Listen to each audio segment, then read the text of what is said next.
is the part where, again, I would normally start by saying good afternoon and thanking you for being here, but under these circumstances, I'll just give you a minute to start your live streams or do whatever you need to do. And while you're doing that, my name is Chief Sean Barnes, S-H-O-N-B-A-R-N-E-S.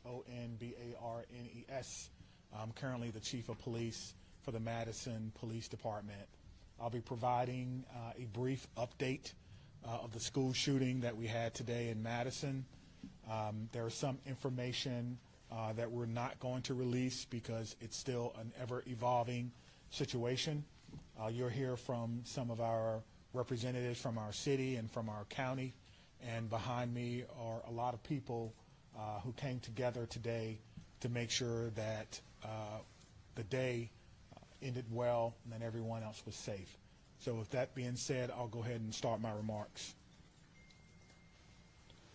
Today truly is a sad day for Madison and for our country. It is a day that I believe will live in our collective minds for a very, very long time. Here are the details. Today at 10:57 a.m., our team was called to the Abundant Life Christian School in reference to an active shooter.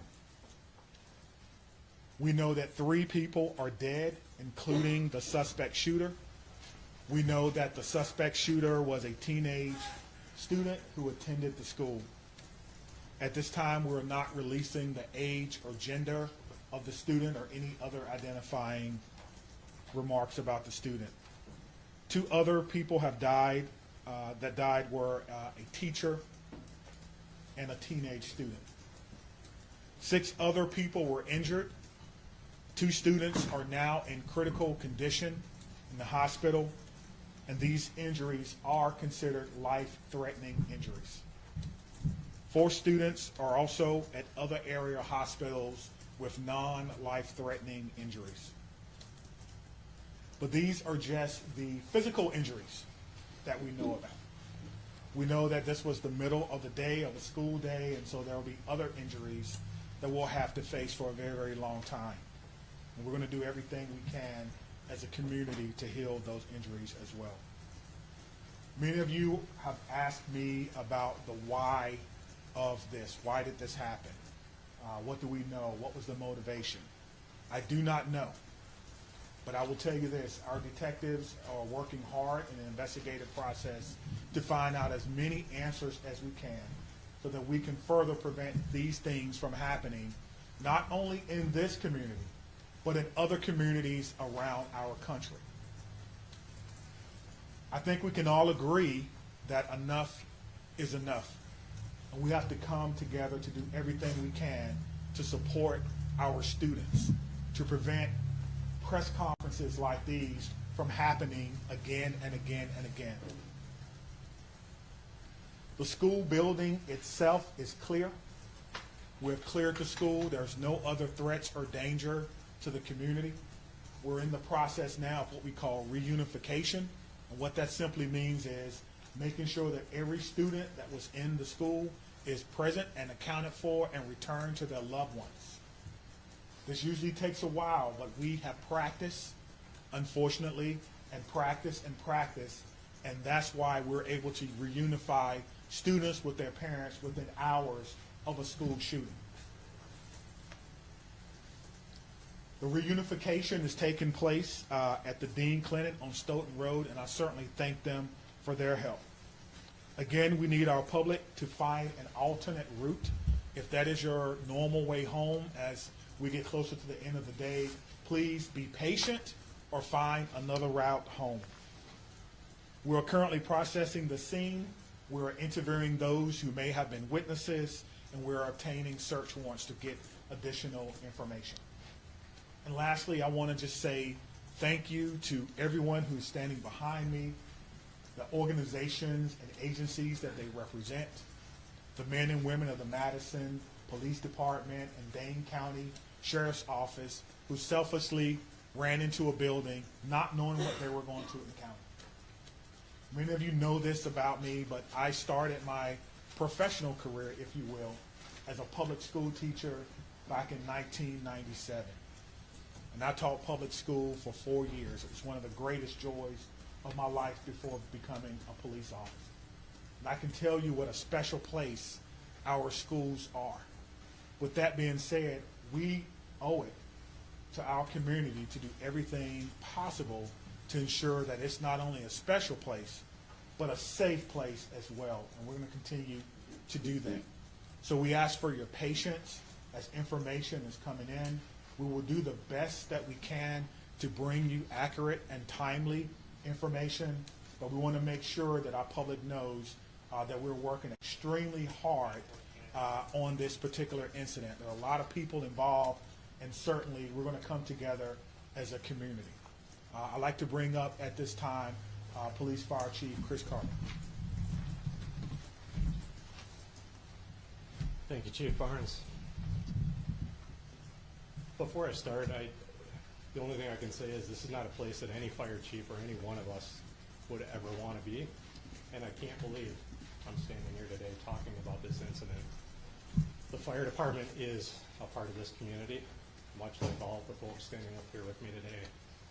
Our hearts are with and our arms are around everybody impacted today and everybody within our community.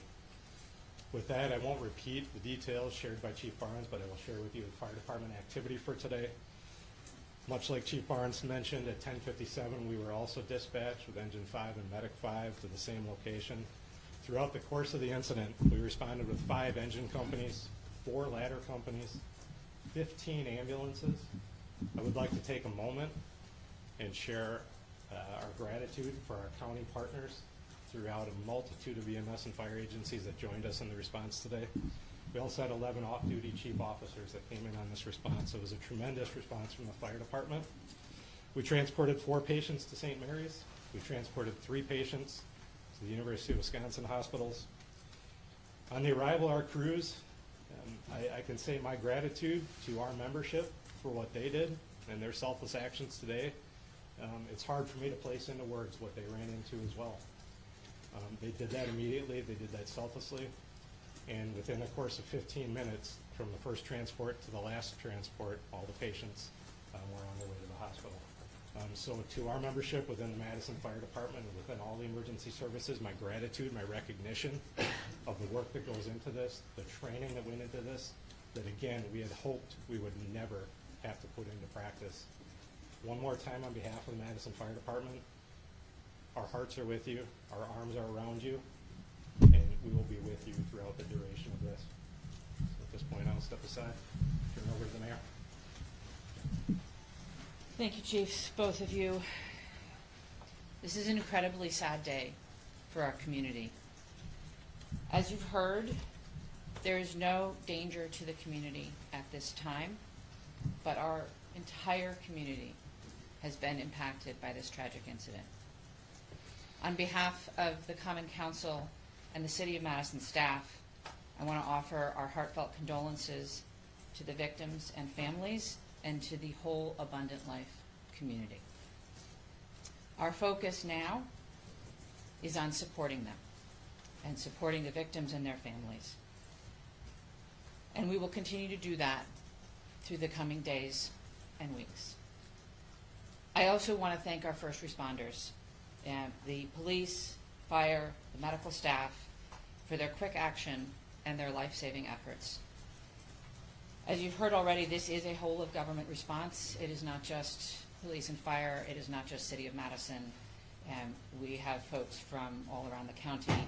We have folks from multiple agencies engaged in both the initial immediate response and the ongoing support, and will be engaged for days and weeks to come.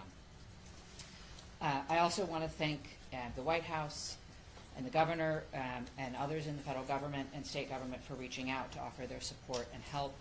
And we will be drawing on resources as needed going forward. But the most important thing right now is to make sure that we are centering the victims and their families, and that we are doing whatever we can to support them and to help them heal, and to lift our entire community up through this difficult incident. I am on record that I think we need to do better in our country and our community. to prevent gun violence. And I hoped that this day would never come in Madison. It is not something that any mayor, any fire chief, any police chief, any person in public office ever wants to have to deal with. And so I will ask our entire community and our entire country to do whatever we can to make sure that no public official ever has to stand in this position again. And now I'll invite the county executive to the podium. Good afternoon, everyone. Today is reeling from the heartbreaking and senseless tragedies at Abundant Life Christian School in Madison. As a mom who received a text from her son at a high school here in the city of Madison wondering if he was safe, I can tell you, this hits you in the gut. Our community is better than this. Our country is better than this. It cannot continue. My heart goes out to the victims and their families and the students and the educators, and the list goes on and on. Every one of us is affected by this unimaginable and unacceptable violence that has hit our community today. Dane County stands united in grief with the Abundant Life Christian School community. The Sheriff's Department, the Department of Emergency Management, Department of Human Services have all been on the front lines. My phone has been ringing from people across our state and our nation asking what it is that they can do to help our community. And right now, it is our time to be committed to supporting this school, these students, and these families, and our first responders who went into that building during this devastating time. We must work closely with our law enforcement officers and first responders, mental health professionals, community leaders, and policymakers to ensure that we are taking care of one another. No community should ever have to endure such a tragedy.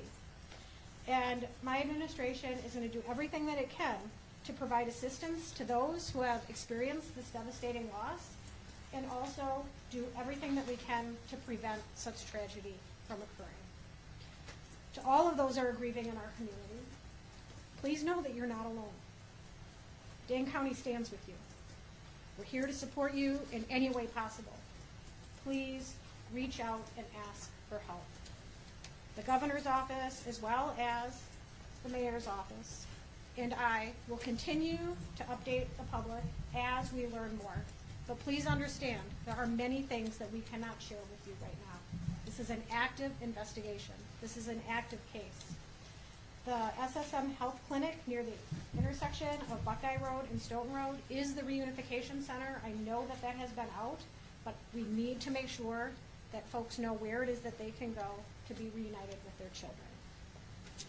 Again, in the coming days, we are going to make sure that we are supporting those that have been most impacted by this. But folks, reach out, ask for help. This does not need to be the reality of our community. Thank you. All right, let's start over here with questions. Chief, Can raise your you hand. tell us, how did this unfold? Can you give us a timeline, how you all this Sure. We received a call at approximately 10:57 a.m. Someone from the school called 911 to report that there was an active shooter. That means something different to us, obviously. There's different protocols that go out, tone alerts even, so that even if officers are busy doing other things, they respond. One of the things that I do want to note is that our training center is about 3 miles from there. We have special event team medics, those that work with the fire department, responded to this particular scene from their training day. So what began as a training day became an actual day. And so that's how this call originally came. Nicholas, did you have a question? What can you tell us, if anything, more about the shooter and what their motivations were, or have you made contact with their family members?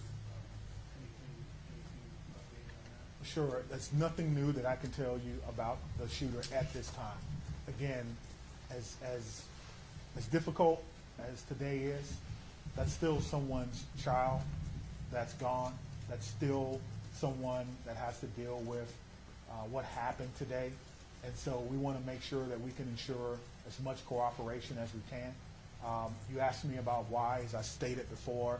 I don't know why, and I felt like if we did know why, we could stop these things from happening. But what I will tell you is, as soon as we are done with the investigation, any information that we uncover that will not compromise the safety of anyone involved or compromise the confidentiality of any of these children that are involved, we'll tell you. I just ask for your patience.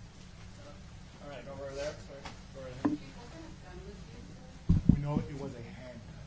We know a handgun was recovered. All right, sit down right there. Shooting confined to one classroom, or did it spread out? We know it was confined to one space. I do not know if it was a classroom or a hallway. One of the things that we've gotten very good at, certainly different from in my day, is that if you do not need to be in a crime scene, you do not need to go to a crime scene. And so the crime scene and those persons who were involved, they have that crime scene locked down. I did not go or enter into that crime scene. But if you can imagine, most schools, the students go together, but they are segregated. So on each different floor, in each different group. And so there's no evidence that anyone else was injured that was not in that age group. Danielle? What can you say at this time about how school staff responded? I cannot speak to how the school staff responded. We did have injuries, but could have always, of course, had additional injuries.